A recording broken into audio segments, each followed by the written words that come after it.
എനിക്ക് സമയമില്ല, എനിക്ക് ഭയങ്കര തിരക്കാണ് എന്ന് പറയുന്നത് വലിയ അഭിമാനമൊന്നുമില്ല. ശരിക്കും പറഞ്ഞത് ടൈം മാനേജ് ചെയ്യാൻ അറിയാത്തതിൻ്റെ ഒരു പ്രശ്നമാണ്. നമുക്കായാലും ലാലേട്ടനായാലും ഷാരൂഖ് ഖാനായാലും എല്ലാവർക്കും 24 മണിക്കൂറാണ് ദൈവം കൊടുത്തിരിക്കുന്നത്.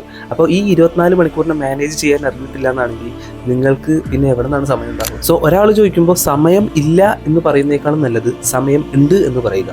Okay, and the thing is, നിങ്ങൾ ശരിക്കും പറഞ്ഞാൽ ആ സമയം പ്രൊഡക്റ്റീവ് ആവും എന്നുള്ളതും കൂടെ നിങ്ങൾ ആലോചിക്കണം. അല്ലാതെ വെറുതെ ഒരുത്തൻ ഇപ്പോൾ ഫുഡ് കഴിക്കാൻ വിളിച്ചു, ഒരുത്തൻ ചായ കുടിക്കാൻ വിളിച്ചു, നമ്മൾ പ്രൊഡക്റ്റീവ് ആയിട്ടുള്ളൊരു കാര്യത്തിന് ഇരിക്കുമ്പോഴാണ് വേറൊരുത്തൻ ഇങ്ങനെ വന്ന് വിളിക്കുന്നതെങ്കിൽ അപ്പോൾ എണീറ്റ് പോരുത്. അപ്പോൾ നിങ്ങൾ അവൈലബിൾ അല്ല നിങ്ങൾ പറഞ്ഞേക്കണം.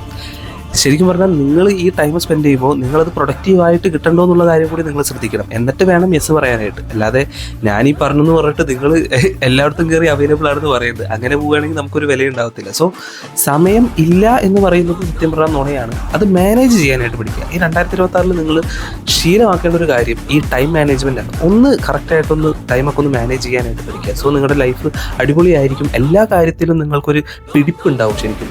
സോ ടൈം ഒന്ന് മാനേജ് ചെയ്യാനായിട്ട് പഠിക്കും.